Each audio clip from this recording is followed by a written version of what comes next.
What is up, everybody? It's Dr. Vibe here, host and producer of the award-winning Dr. Vibe show. As always, I'd like to say you're blessed, highly favored, a magnet for miracles, and a solution for someone's problem. This is the home of epic conversations, and the Dr. Vibe show is the place for epic conversations. Also know I'm a certified empowerment coach and president and CEO of Express Your Vibe Coaching and Communications. And I always like when we have longtime friends coming on the show. And what I also like about the friend we have on today, he's been on a lot of times audio-wise, but he's now stepping up his video game more and more. He's been on a few times now via the video, and we're looking forward to having him share again today. Who is the friend? It is Leron Barton. For those who don't know, he's a writer from Kansas City, Missouri. He currently resides in San Francisco, California. He's been writing poetry, screenplays, and short stories since he was way young. Not very young, way young. Yeah, his content has appeared in Salon, The Good Men Project, Those People, Alternate, San Francisco Bayview, BuzzFeed, Gorilla Convict, and The Elephant Journal.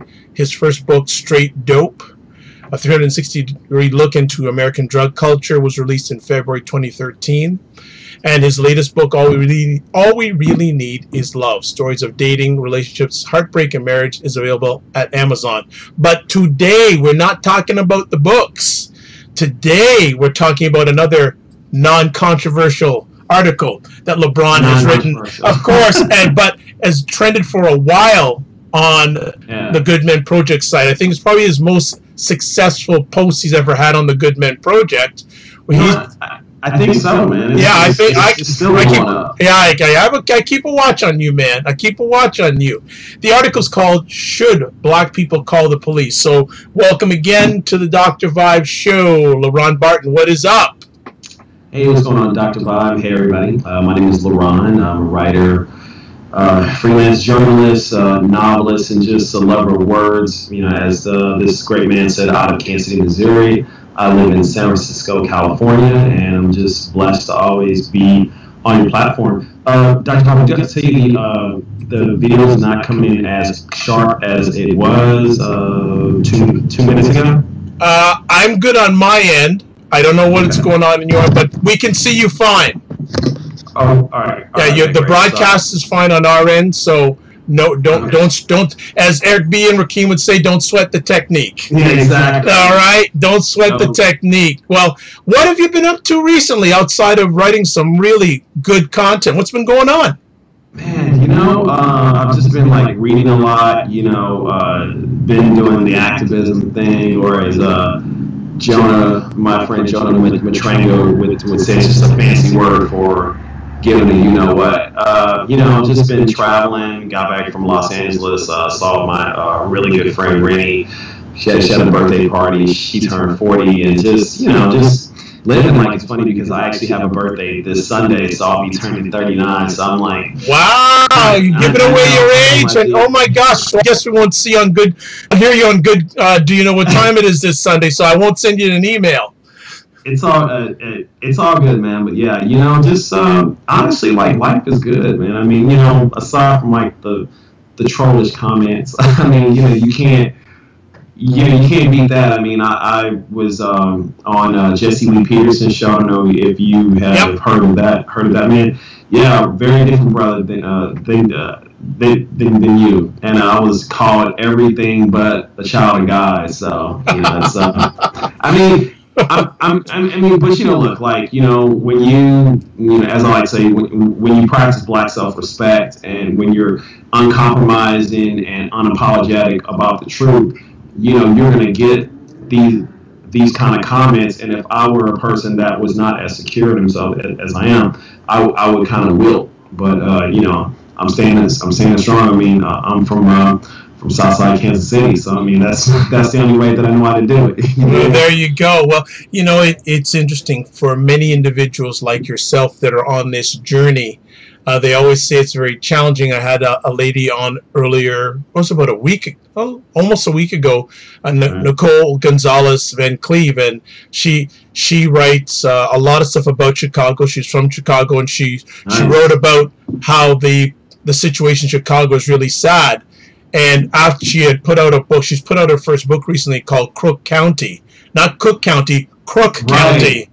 I've heard that slang before, yeah. Yeah, and one judge told her in Chicago that she shouldn't come back to Chicago. That was a judge that was telling her that. Because just what she said, he obviously didn't agree with what she was saying about the criminal justice system when it came to Chicago. But as one of my mentors said, when you're doing something good, it's always uphill. Absolutely, Dr. Bob. Can you forward me her information? I would love to touch base with that. I'll do one better. What I'll do is I'll actually send you the link to our conversation. Right. And if you want to touch base with her, I can certainly make that collaboration happen. But I'll send you the link. I'll send you the link after our conversation, and if you want to touch base with her further. Certainly, she's fantastic, really, and she's going to be coming back in a few weeks because she has a myriad of conversation topics from social justice, criminal justice, etc. She gave a really good lowdown of what's going on in Chicago from both sides of the fence. Oh my God! I have an idea. What if you had two smart non-white people on the show talking about what's really going on in America? That would be awesome. I'm just saying. Well, you know what? I'm always on things, and I always, as a mutual comrade of ours, Dr. Rashid, saying, I always have my pen and pad ready. So I'm going to have things circling around, and I know we better get on to what we're going to chat about tonight. We'll never get to it. So you wrote this article, Should Black People Call the Police? Why? Where did the strength come? Because it's not an easy article to write at this time. Where did the thought process and strength come from to write this article? I had always wanted to write something about African Americans and our relationship with police. I mean, I've written plenty of pieces. You can find them on Good Man Project. You can find them those people. You can find them on LeronBarton.com. But I wanted to talk about the African Americans and the police from a perspective of do we really need to call them? And the impetus of the article came from the Charlene Lyles shooting in Seattle. For those that don't know, Miss Lyles was a pregnant African American woman, mother of 3 plus one soon to come. Miss Lyles had a history of mental illness, and because of that, she called the cops numerous times. This time that the last time she called is that she thought that there was a burglary happening. So she called the police. I believe Miss Lyles possibly had a knife, but mind you, excuse me, she's pregnant, and she's in front of her children. And I believe she has a knife for protection. So a verbal altercation happened, and the police shot her, and killed her. And so I believe that Miss Lyles possibly could have been alive if she wouldn't have called the police. And so it just got me to think throughout my life, living, being a young black man, how many times has the police been helpful when we call them? I mean, from my personal interaction with them, as well as stories of friends and family, and just things that I've witnessed. And I'm just asking questions. I'm like, should we call the police? I mean, because as a young black man, I try to stay away from the cops. I don't say hello. I just keep moving because I know that they are not a friend of the African American community. I know that they're not a friend of the Latino community, and just many non-white people. I mean, we're not looked at the same. So let's get into this. And one of the things that I really enjoyed about the articles, you shed some light on some personal experiences. Could you highlight one or two of these experiences and how it shaped you to not trust the police? Well, I mean, it's funny because growing up where I grew up, we were taught, I mean, just explicitly, don't trust the police. Whenever you come across a cop, be on your best behavior, be as courteous as possible, even change your voice, if you have a deep voice. I mean, in so many words, try to be the most non-threatening Negro possible. And, I've seen police, when they have been called, come an hour to 2 hours late.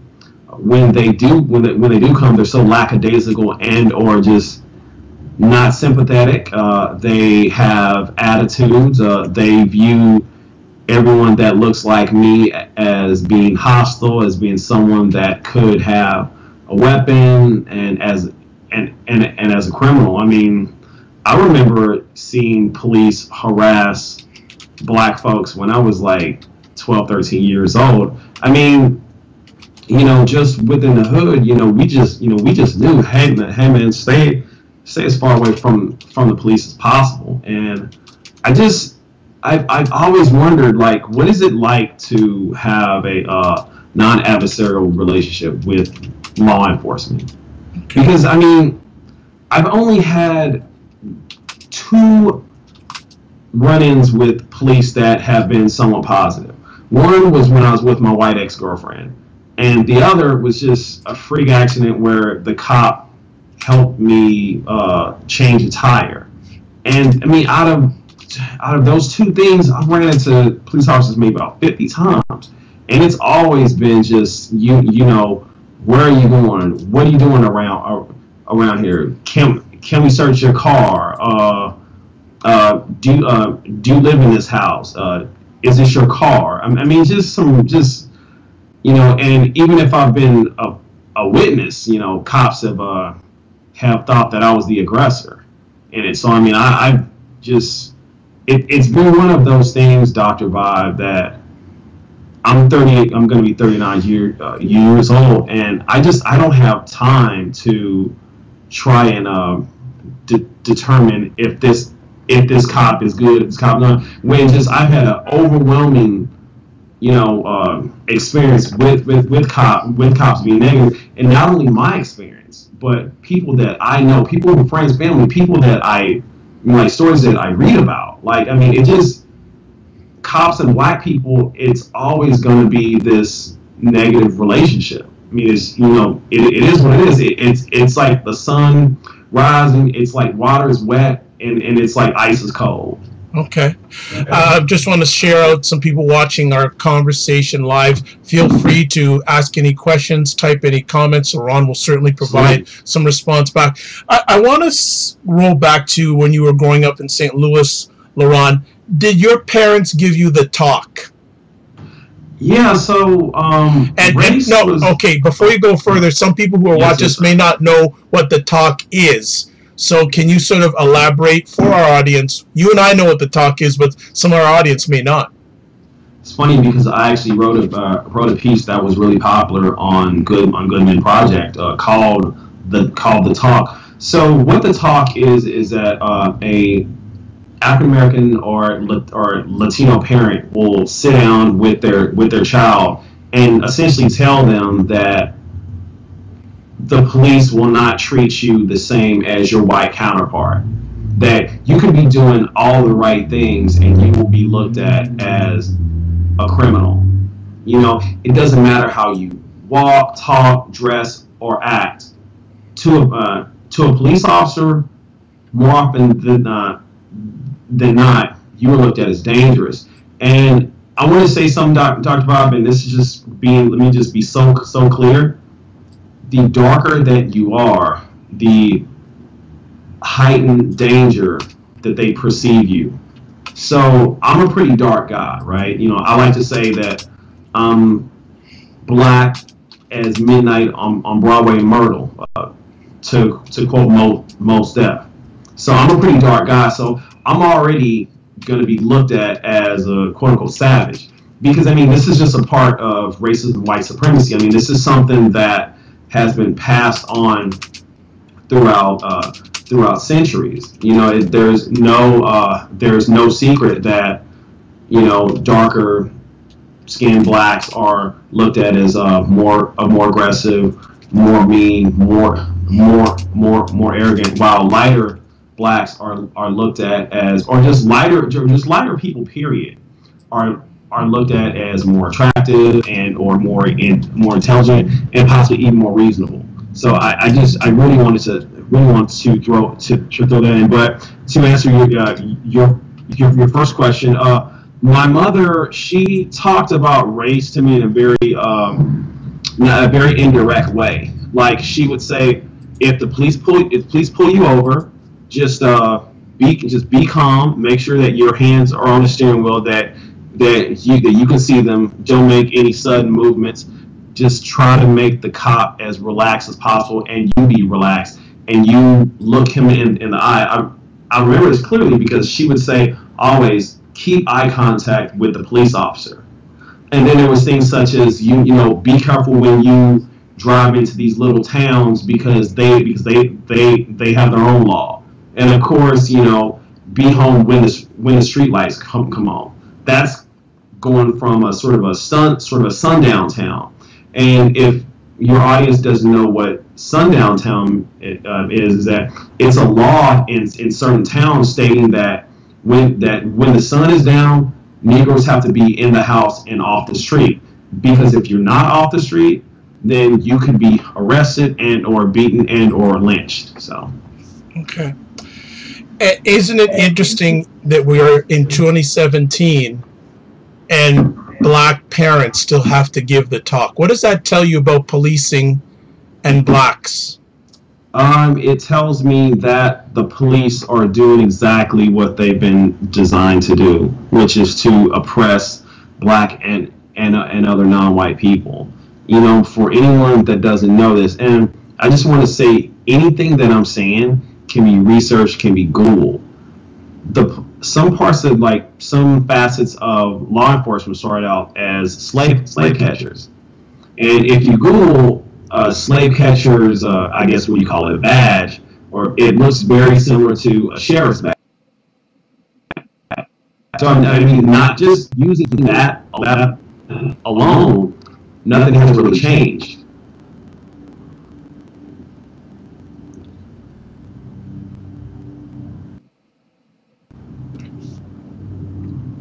Okay, Leron, can you still hear us? Yes, I can. Yeah, you just froze for a second. Keep on going. Yeah, no, so I mean, like, it's, you know, I think we have to look at the police as an arm of the racist white supremacist system. I mean, you know, the police are never there to keep us comfortable. I mean, they've always been oppressive. I mean, if you look back, you know, as I said, with the slave catchers, if you look back to Reconstruction, and with the black codes, they were there to just bust Negroes for vagrancy. You know, if you fast forward to the Civil Rights Movement, they were beating us with clubs and sticking dogs on us and spraying us with water hoses and just, you know, arresting us for just like very petty crimes. You know, fast forward 20 years to the 80s, when the police had a hand in spreading crack cocaine throughout the inner cities, and now fast forward to today, police are killing young unarmed black people, specifically black men, and, you know, getting off and saying, oh, well, you know, I was in fear for my life, you know, the nigger was going to kill me.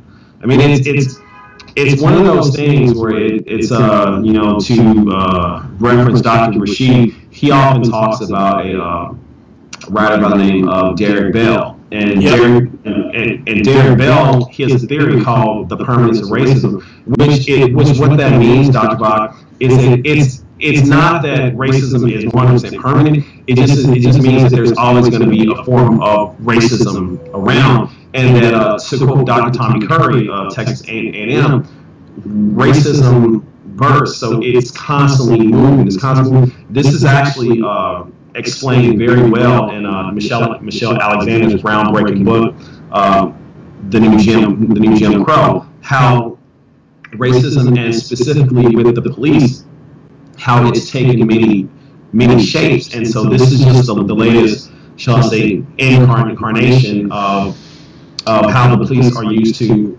oppress black people now. Good. Interesting stuff. I want to shout out Curtis Brooks. Thanks for stopping by, Curtis. He has a comment here. There is more to us as black people, our overall culture that whites have been trying to destroy in us. Absolutely. And I just want to shout out Curtis is the producer of a great weekly online broadcast called Mediascope, hosted by Dr. Tachi, which just finished up a few minutes ago. And Curtis, thank you so much for jumping off a producer role and coming on. I appreciate it. And if anyone else you want to shout out, certainly hail with a comment or something. We'll certainly share it. So, Leron, you have, and we've got to know each other better and better. Absolutely. What role does, in your opinion, do the police hold or play in the world? Because you believe there's white supremacy. Yeah. What role, in your opinion, does the police force or policing play in the role of white supremacy in 2017? The police play the role of sort of the physical violence, the role of the direct oppressor.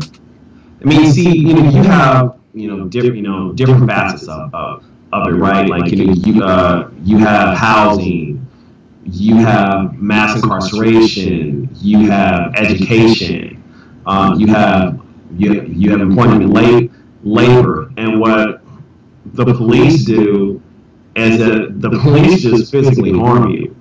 I mean, people like to say, "Oh, Leron, you shouldn't talk in absolutes," but you ask any black person, and I'm serious, from LeBron James to Lawrence Otis Graham, a fellow that I referenced in the piece, to James Blake, to even your average everyday black person from Kansas City to Toronto.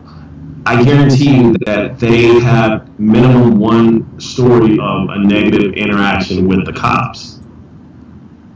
So yeah, I mean, like the police play the role of the direct physical oppressor. I know in another conversation we were having, I was hosting, you had mentioned about the whole scenario of good cops or good police officers, and you perhaps brought in a thought process saying that you don't feel there's such a thing as a good police officer. Because not, no. So why do you think that? Why do you feel there's no such thing as a good police officer? Well, so in the piece, I referenced a guy by the name of Dietrich Bonhoeffer. I don't know if I'm butchering the fellow's name, but he said something really important. In so many words, he said, silence is complicit, right? So if you see something bad happening, like take for example, the best example I can give you is the lynching of Walter Scott. Notice I didn't say killing, I said lynching.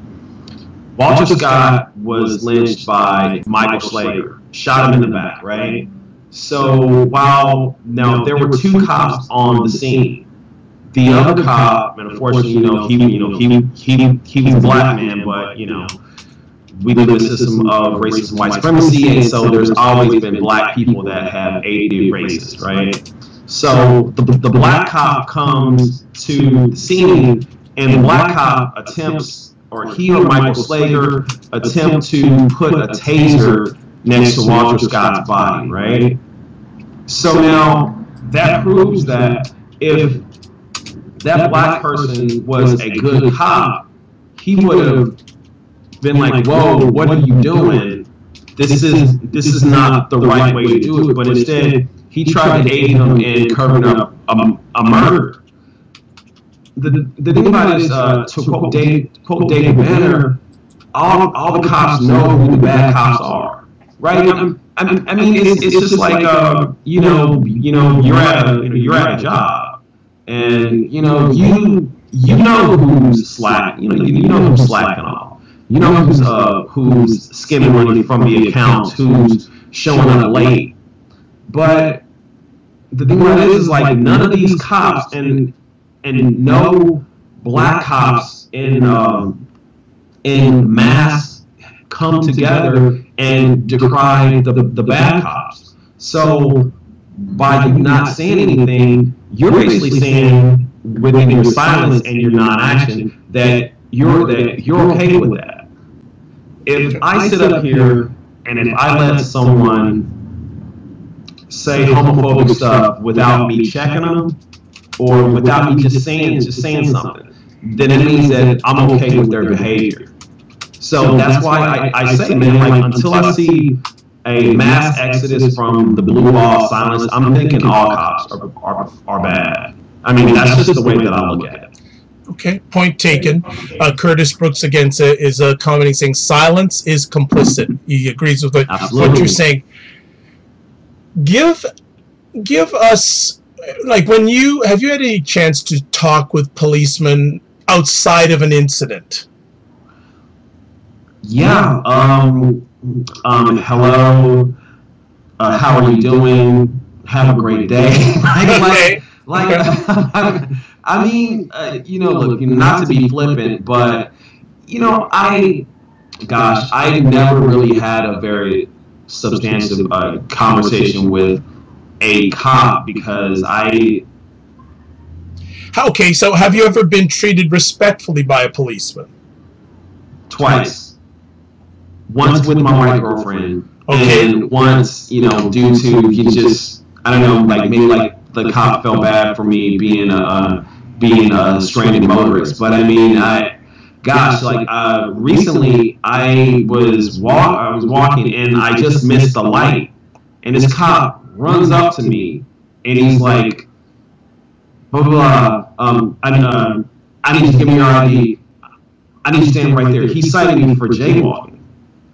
Now, mind you, there's tons of people on the street jaywalking, littering, smoking cannabis, and I'm just walking to my girlfriend's house, got my beats on, I'm probably listening to some Snoop Dogg, I'm trying to get home, and the cop just accosts me, and it blew my mind because I'm just like, damn. I mean, it was so ill, and yes, I mean,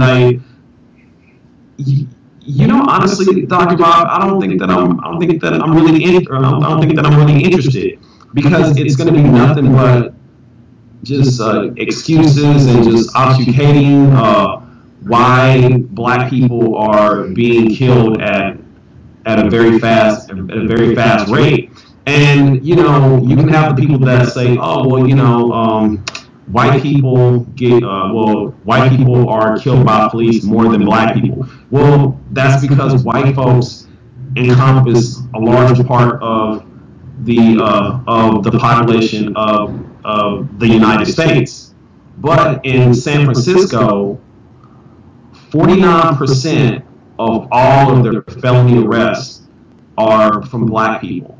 Mind you, this is a city that has less than 4% black people. Wow. So I mean, like the math, it shows that there's a direct sort of targeting of folks that look like myself.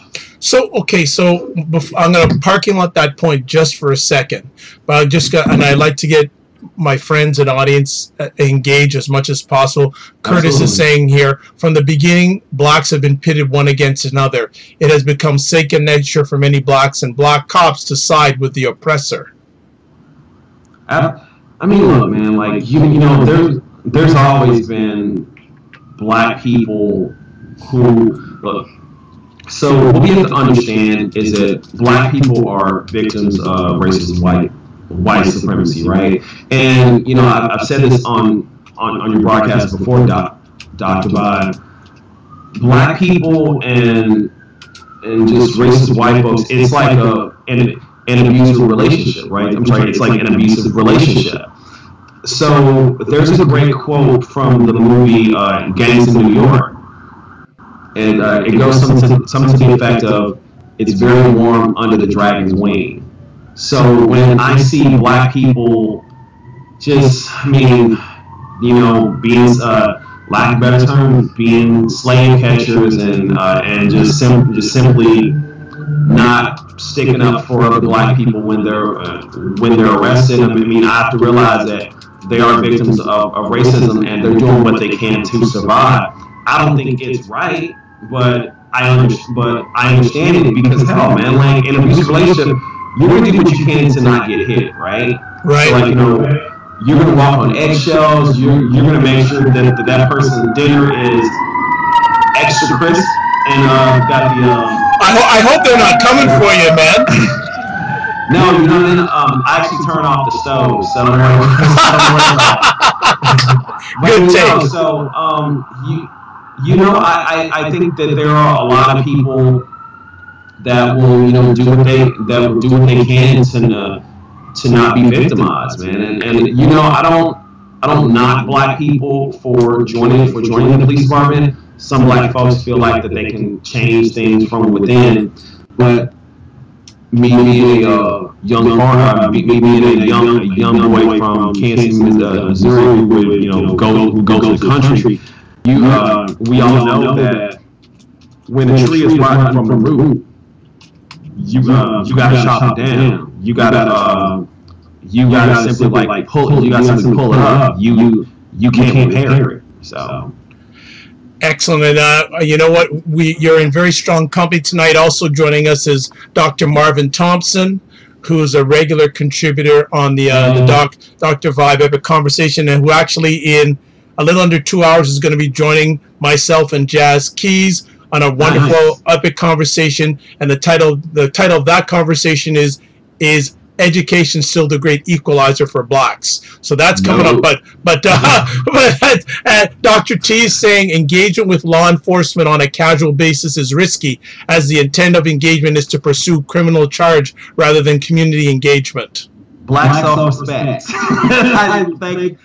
Thank you very much, sir. Like that brother knows what time it is. Like I like to use a quote from counter-racist scientist Neely Fuller, and minimize contact, minimize conflict. So that's just you know that's just what it is, man. I try to avoid the police like the plague. You know, I live in San Francisco. I don't drive, and I always joke that I have a high percentage of living because I don't need a car. Just saying.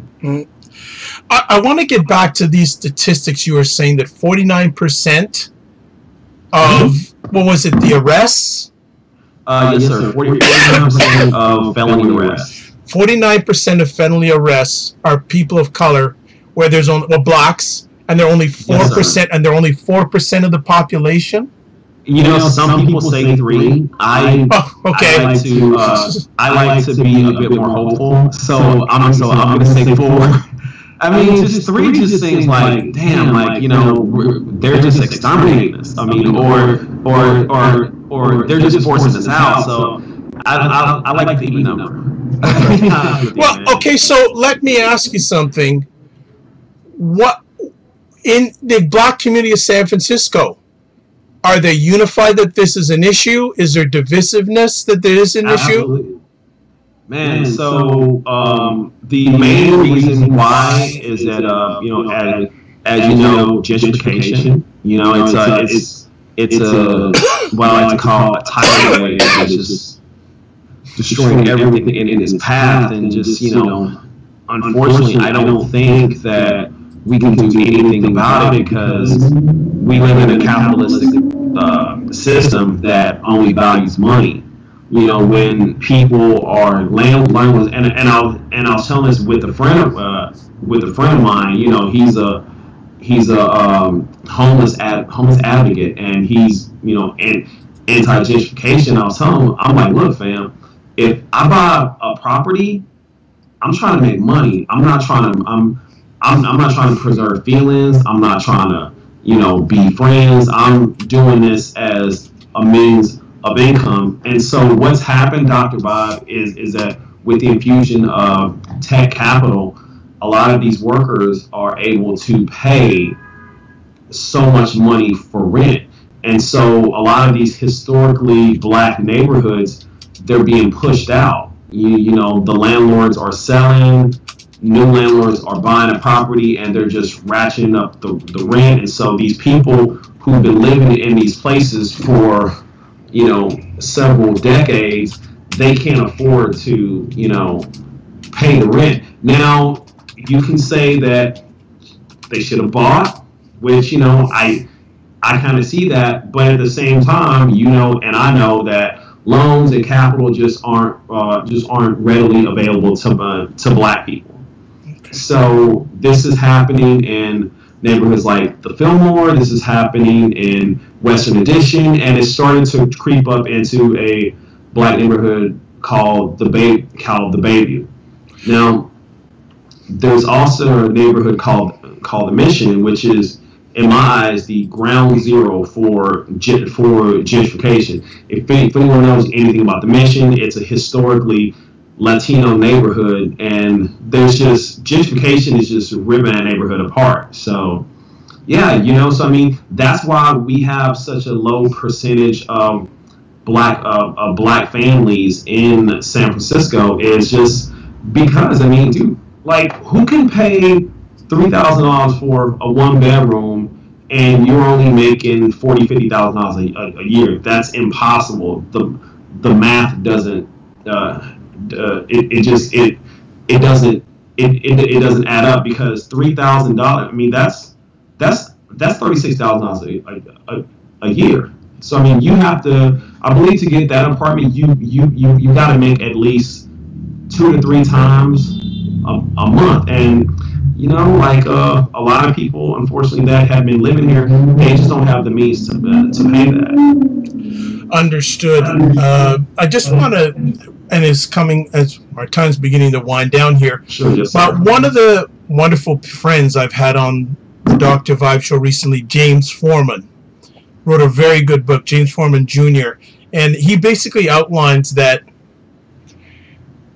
So he said that a number of years ago, black leadership had an opportunity to try to get as much as they could from the government of power. They had a number of requests, and the only thing that they were able to get from them was better policing of the neighborhoods, which has now turned out to be an interesting thing. Just building on that, do you notice that the older a number of blacks get, the more conservative they get? And when you say to them, should you call the police, I'd be very interested to know the differences in thought process between older blacks and younger blacks. It's a very good question. And if Curtis and Dr. Thompson are on here, please feel free to contribute. Actually, Dr. T has a comment on your gentrification, but I want you to address that conversation piece first, and we'll get to Dr. Thompson. So I think that a lot of older blacks, they will sort of run to the respectability politics. You need to pull your pants up. You need to quote unquote act right. When the police come, you need to do everything but just like lie on your belly. I mean, they will never shift the blame to the white supremacist power structure. They will always blame us, because it's so easy to beat upon yourself, right? I mean, dude, like, who wants to like look at the situation for what it is? I mean, it's one of those things where it's like, Jay-Z has a new album out, right? And I haven't heard him. I'm not that big of a fan of Ho, because I just think a lot of stuff it's not that good. But from what I hear, a lot of the music is just talking about, well, black people, we need to save more. We need to get credit, yada yada yada. But we're not talking about the fact that we are in this economic situation. We are in a situation because of the government engineered it. you know, I'm not saying not to take personal responsibility, but you know, it's easy to beat up on the youngsters and tell them that they did something wrong, rather than to look at the police and say, "Wow, this whole system is messed up." Because you want to know why, Dr. Bob? Because that means that you have to do something about it. That means that you have to actually act. And a lot of people would just rather just sit back and just blame the youth, because they don't interact with the youth. Like, I have, you know, and I've mentioned this young man on your show quite a few times. I have a young man that I mentor, and I'm brutally honest with him about racist white supremacy, what he's going to face, what he needs to do to survive, because this is his life, right? And so I don't tell him silly things like, "Oh, well, you know, you need to ditch the hoodie," or you know, you need to turn your music down. No, I know. I tell him, "Look, man, like, the police are just simply out to get us, and that there's nothing that we can do about it." Okay, fair enough. Now, getting back to the most recent comment by Dr. Thompson, he says gentrification is typically followed by, quote, broken windows, unquote, policing, 100%, which is another net people of color, and reinforces stereotypes which drive abusive policing. Yeah, I mean, it's a form. I mean, it's like, it's what some people would call economic genocide, and it's also, I mean, look, check it out, right? So, I think that gentrification and racism and capitalism are all in the same soup, are all in the same bowl. So, you know, a perfect example of that is that there was a young Latino man here named Alex Nieto. Very, very famous case. He lived in a neighborhood called Bernal Heights. Bernal Heights is getting gentrified really, really crazy. And so, you know, Alex was a neighborhood son. And what had happened was, you know, Alex was up early, I guess maybe it's like early, or like you know, or like late in the night, because he worked security. And so the people that had just moved in there, I guess you can call them the gentrifiers, they saw Alex as this suspicious character. So the police were called. The police came out, words were exchanged, and they shot him over 50 times. That's because the people that had recently moved there, they did not understand the neighborhood. They did not know who all lived in that neighborhood. So when you're not around non-white people, when you think that every Latino, Mexican, black person with a sports coat on is a thug, you're going to get afraid. And you know, it's this totally irrational fear, right? That's just, you know, pushed by the media. I mean, most of these people have never even talked with a black person. I mean, I believe that there was a study that came out that said that majority of whites don't even have black friends. But, you know, black and other non-white people, you know, we interact with white folks on the daily. So I mean, it's just it's how gentrification and capitalism and racism work together. So I mean, you know, Alex was killed, and a gentrifier was partially responsible. Okay, got to catch up because Curtis and Dr. Thompson are filling up the comment section, so got to catch up here. Curtis Brooks says, there is always divisiveness within black culture, and no amount of money can change this problem. It's a heart issue. Our habits have to be broken. We have to think our way out. Two here from Dr. T. First, respectability politics is grounded in, quote, civil disclosure, unquote, dialogue. It has spread and is persuasive in the education sector as well. Then also Dr. T. Dr. Thompson, it disavows the experiences and voices of people of color. The generational perspectives limits the voices of emerging new majority, which is browner. And then Curtis Brooks says, you can't police someone who you are threatened by. Man, powerful. You know, I was actually listening to our roundtable last year, this morning while I mean last week? Out. Last week. No. Last year. Yes, sir. There was a show. It was a truly epic show. It was myself, Dr. Rashid, Galen Bingham, and Rodney, and I believe his name is Lewis from Canada. Louis Marsh. Yes, sir. Man, shout out to that dude. You're like, we really miss him. And so Galen Bingham said the best quote in the world.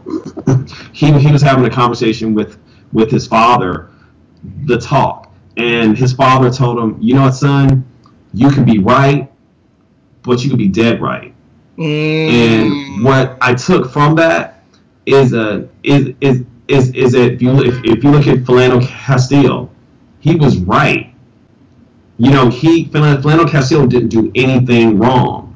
He was reaching for his identification, and the police shot him, and the cop ended up not being charged. He walked. I mean, he's no longer a law enforcement officer, but I mean, just thinking about what he said and just thinking about this topic now, it just further reiterates what I'm saying is like, I try not to have any contact with the police. Now, in the piece, I give an example of why I decided not to call the cops on a young black man who was making a lot of noise. I mean, this is like 3 a.m. My lady and I, we're trying to get some sleep. But when I went outside to talk to him, I kind of saw what kind of condition he was in. He was frail.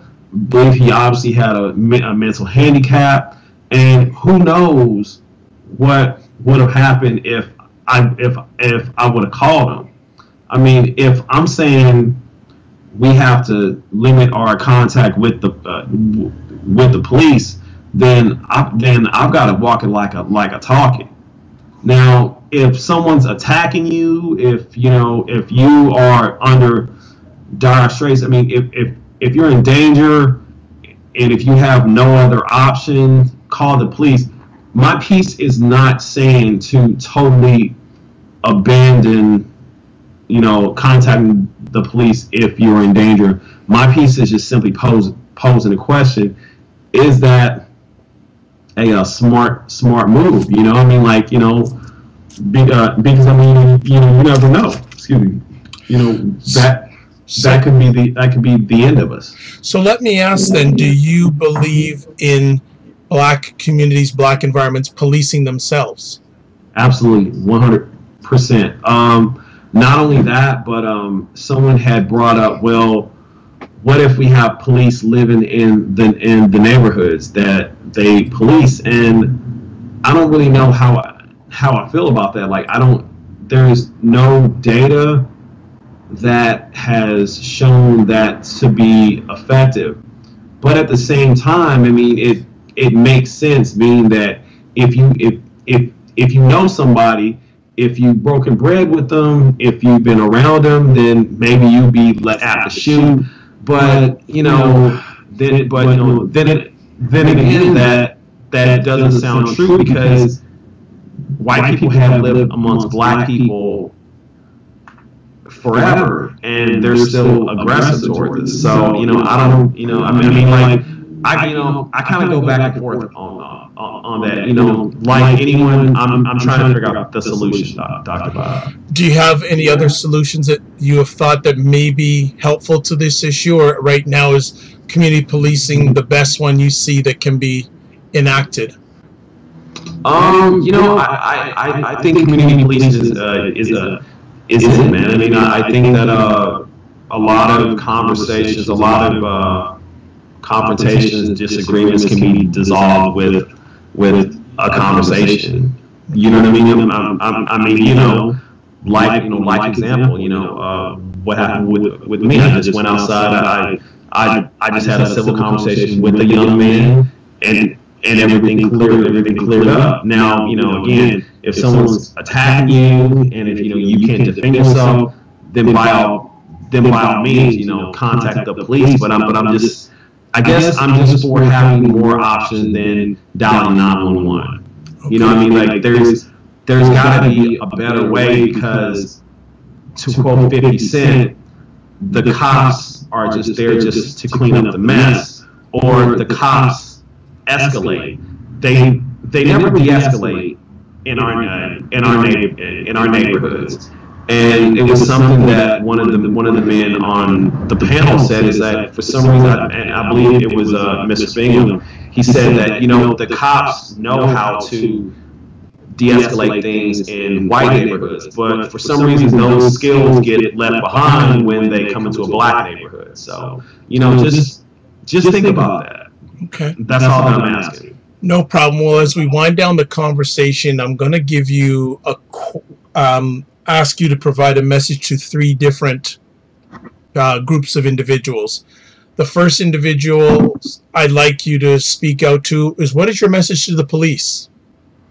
I mean, respecting like a white person. You know, Dr. Bob, like I don't have any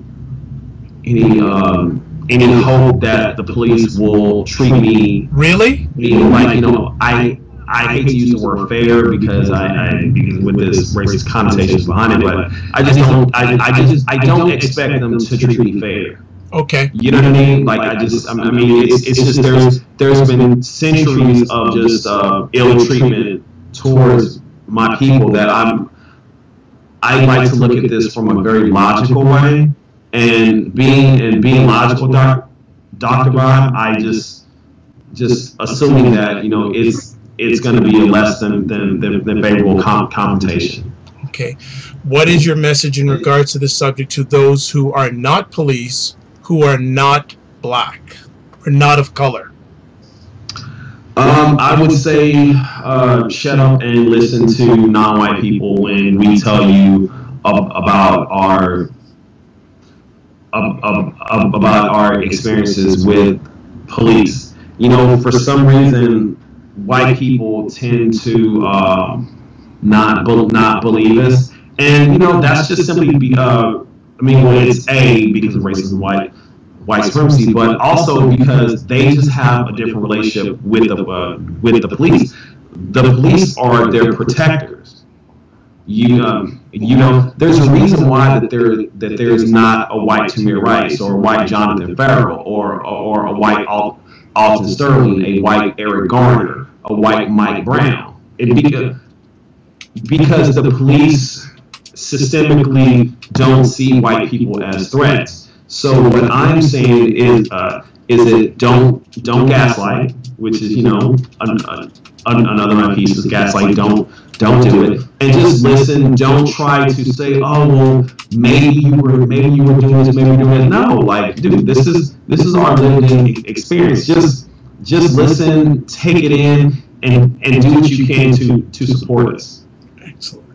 And then, what is your message to blacks when it comes to this subject? Should they call the police? And if they don't feel like doing that, is just community policing? Are there any other messages you'd like to share with them on this subject? You know, I think that is a personal choice. You know, for me, I'm going to do whatever I can to not call the police.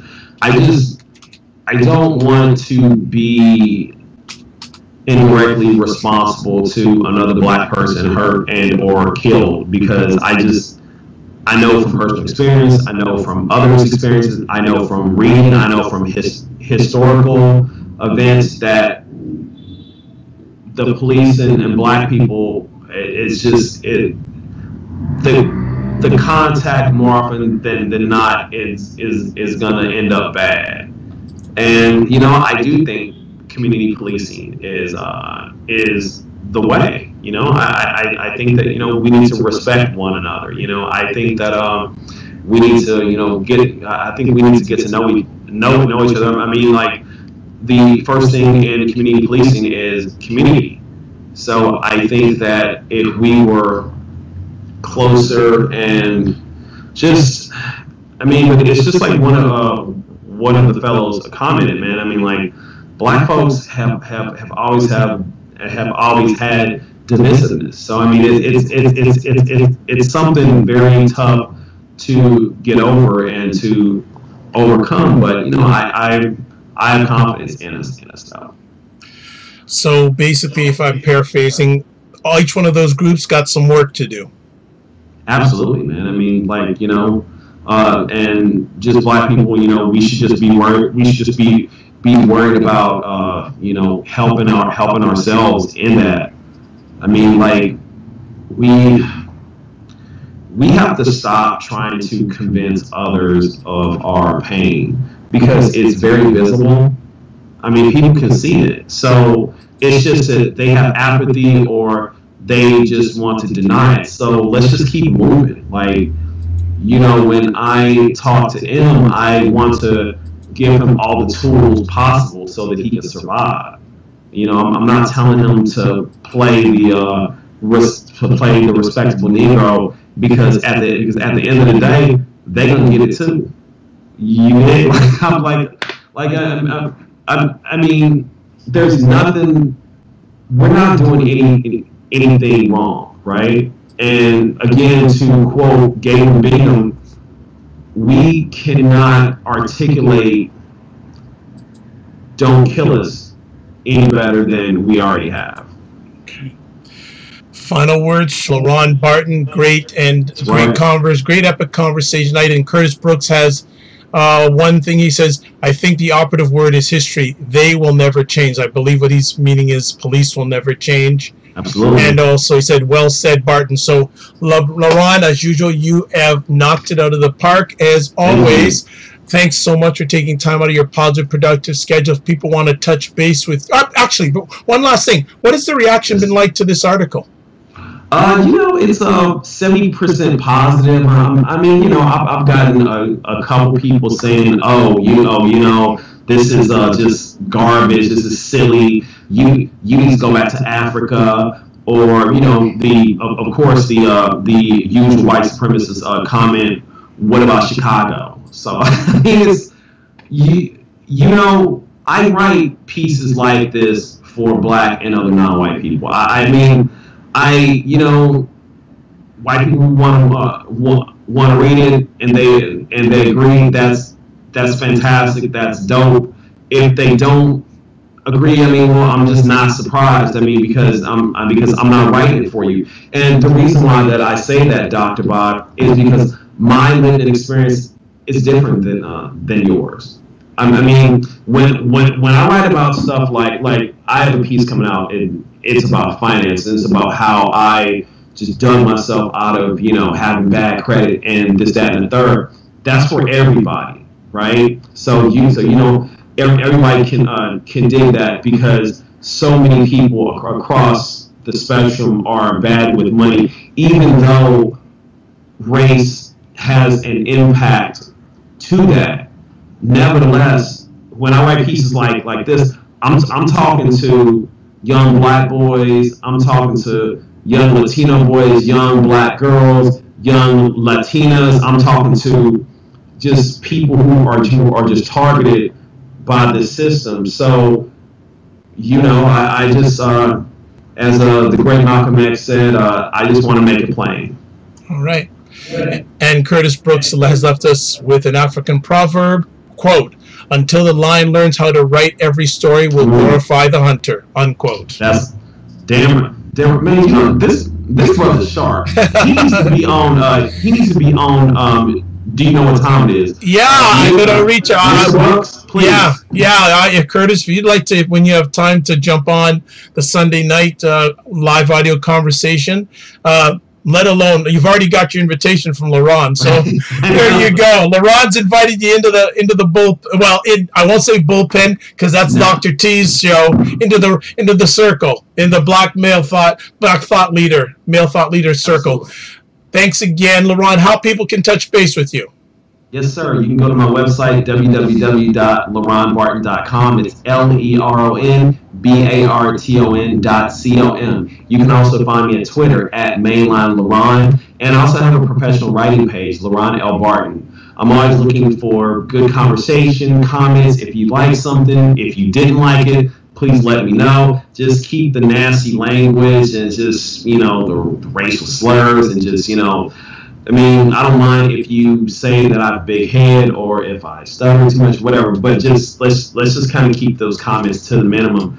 And you can catch me on the Dr. Vibe show sometimes. The Sunday night show, which is great. We have great, just intelligent black men. I'm usually the worst one, but stop it. You know what I mean? But I mean, though, but still, that's how you can get a hold of me. And Dr. Vibe, man, thank you. Like, I never take this for granted, and just I really appreciate you having these conversations, because I know that for black people, specifically for black men, our voices are often muted, and people don't care about it, man. I mean, we're looked at as angry, as hostile, and just making stuff up. So, much love to you. Well, thanks so much for taking time out of your positive, productive schedule to join us as always. I am Dr. Vibe. I'm host and producer of the award-winning The Dr. Vibe Show. I am also a certified empowerment coach, owner, and CEO of Express Your Vibe Coaching and Communications. If you want to touch base with me in regards to a complimentary 30-minute empowerment session, one of the three ways: Twitter at DRVIBESHOW. Email address dr.vibe@the.drvibeshow.com. And you can also go to the website. There's a contact form there. You can reach out to me that way. If you want to catch replays of my YouTube conversations, go to the YouTube page. Makes sense? We are now officially above 200 subscribers, which is a big thing. So I made a promise that once I pass 200 subscribers on YouTube, that I would set up an Ask Dr. Vibe evening. So I will keep my promise. And also, if you want to hear replays of the audio conversations, again, you can go to the website. You can also go to Apple Podcasts, iHeartRadio, Tuned In Radio, The Good Men Project, Stitcher Radio. There's also I said the Good Men Project. Also WJMS Radio out of New York. With the Good Men Project and WJMS Radio, you'll hear selected epic conversations on from the Dr. Vibe Show. As always, I'd like to say you're blessed and highly favored. You're a magnet for miracles, and you're a solution for someone's problem. I'd like to big thanks to Curtis Brooks and Dr. T to help making this an epic conversation. And two last things. First of all, the views and opinions expressed on the Dr. Vibe Show are those of the guests and do not necessarily reflect the official policy or position of the Dr. Vibe Show.